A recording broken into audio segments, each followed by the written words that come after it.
Hi guys, welcome to cryptodeli, my weekly show. My name is Diksha and I'm the head of comms at Gate.io. So how's everyone doing this week? It's been a great week and definitely a lot of correction. So a lot of correction happened um, with respect to BTC, right? And then the coins sort of coming back this week. As of now, it's somewhere around 40, I think above 40, 46 or 48, and yeah, and it's been a great week. So let's get started with some exciting news for this week, and also what happened here at Gate, and what happened in Asia, in India, and lots of other exciting stuff for this week. So the most interesting angle that has been in the news for about a lot of months is about the institutional investment. And we have seen Microstrategy and Square recently added their investment on Bitcoin, and they have allocated more Bitcoin to their treasury and to their investment. And there's a lot of discussion around how promising this looks for the entire market and how bullish this looks. On the other hand, there are a lot of governments, including the Indian government and even the regulators, across the world, they are really not giving that kind of a promising nod to Bitcoin or crypto. And I read a lot of content around it, a lot of articles around it, and it's really again linked to how the financial infrastructure has been running for so many years and so many decades now, and it's primarily the reason why a lot of regulators and government is I won't say they don't understand crypto or Bitcoin, but yeah, there's a lot of stuff around this that needs a lot of time for them to go to go into details, and how would they protect consumers, if they were to go all out for crypto or Bitcoin or stable coins. So they are very they seem very okay with stable coins, right?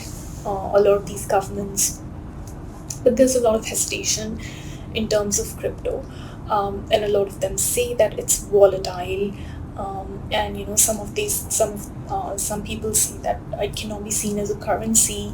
Bitcoin cannot be seen as a currency, and yeah, right. It cannot be seen as a currency based on how it looks like today. It's more of an asset, but Bitcoin's evolving.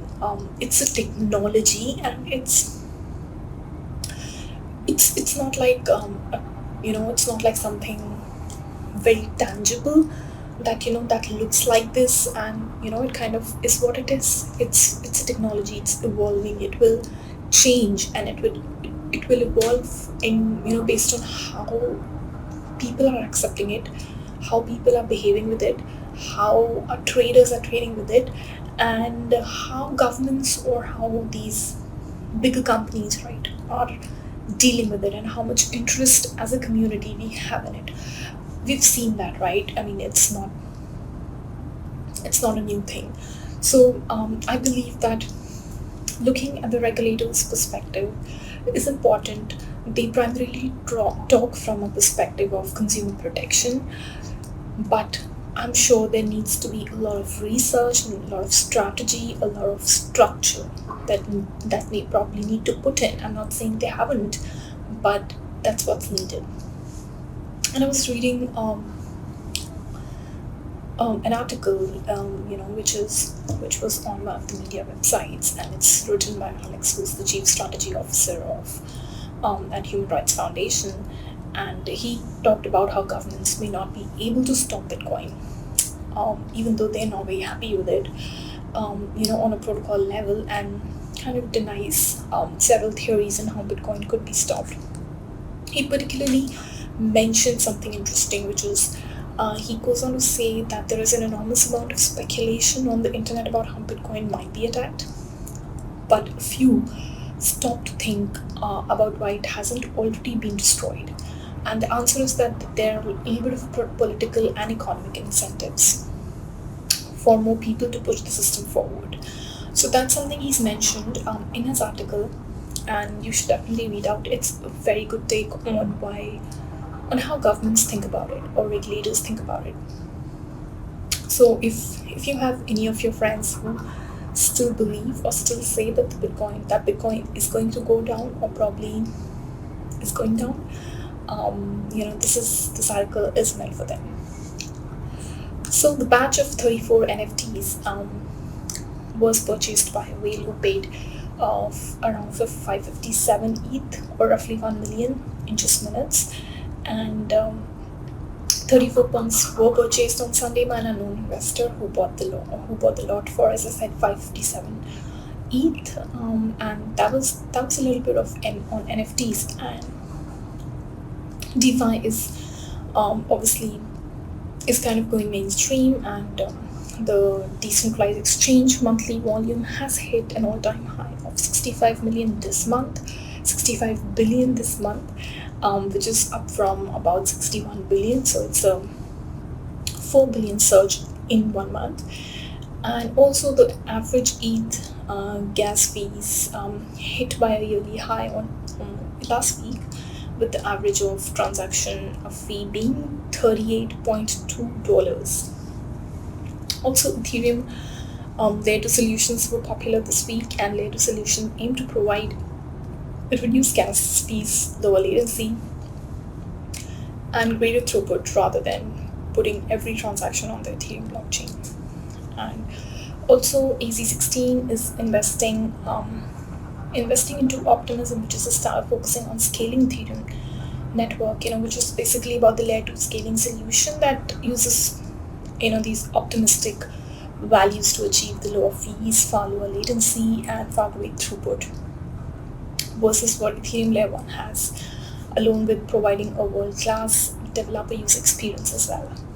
So with high gas fees, right, on ETH being highlighted last week, a lot of people are talking about it, how there's some of the killers that are coming in the market. It could be the Pancake Swap or a clone Uniswap, which is a clone Uniswap DApp, and it's kind of trending on as a killer of ETH. And the recent popularity has Pancake Swap has also been in a lot of news. There is another one, which is Solana, again another Ethereum competitor, and you should know that Solana is listed on Gate.io. We did that last year sometime, and it's also seen impressive growth last week, with SOL token doubling from 8 to 14 last week. Also, talking a little bit about the XRP's lawsuit. Two of its executives and has stopped. Sorry, guys.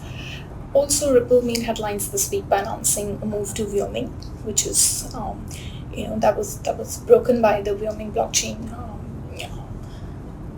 person and Avanti CEO. So that's another move from XRP and update.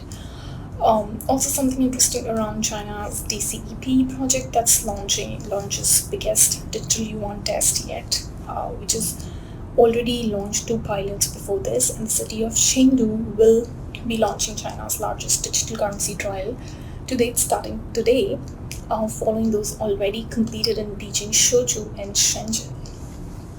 And the Chinese central bank has been more than confident. Is about.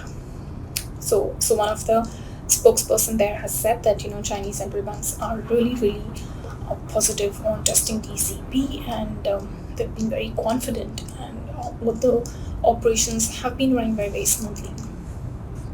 Also, as you know, Bitcoin is gradually growing more than just mainstream because of a lot of institutional investments that I talked about, and it's also rising in popularity in the mainstream media, etc. But as I said, the regulators are still not that much in favor of it, and it could be the ECBs or the RBIs, all of these guys, and and there is a lot of discussion in community going on, what is the reason, and as I said, there's a lot of good content out on this angle as to why we should think probably from their be in their shoes and think that why regulators think that it may be a threat to consumer protection, which I believe is not. But since it's nascent, and it's not naive, it's nascent and new, the technology, it's definitely yet to evolve, and we don't know where it's going, but it's definitely going to the moon. So that's all for today, guys, and let's meet next week. Discussing more stuff on the Indian market. By the way, there was nothing very exciting that happened immediately in the Indian market, but it's again related to the regulators and why the Indian government is so hesitant to give a nod to Bitcoin and crypto. However, they're really in favor of blockchain as a technology. That's again, it's the same perspective about how regulators are thinking about consumer protection, and how they talk about they might not control the usage and things like that. This centralized angle of it, they don't want to lose it, definitely. So so that was it for today, and see you next week with lots of exciting stuff about Asia and India, and anything that happens at Gate. I'm sure you're watching the lives, Patrick's lives on Monday, so that's all that happens at Gate, and I'm sure he covers. From the media point of view, I do cover stuff today, and I'll be sharing some exciting news with you next week. By the way, before I forget, we were featured in Benzinga, where our CMO talked about how the Bitcoin dip should be looked at, and you should definitely check that out. And and her comments were really interesting. So do check that out, and I'll see you next week. Bye, guys.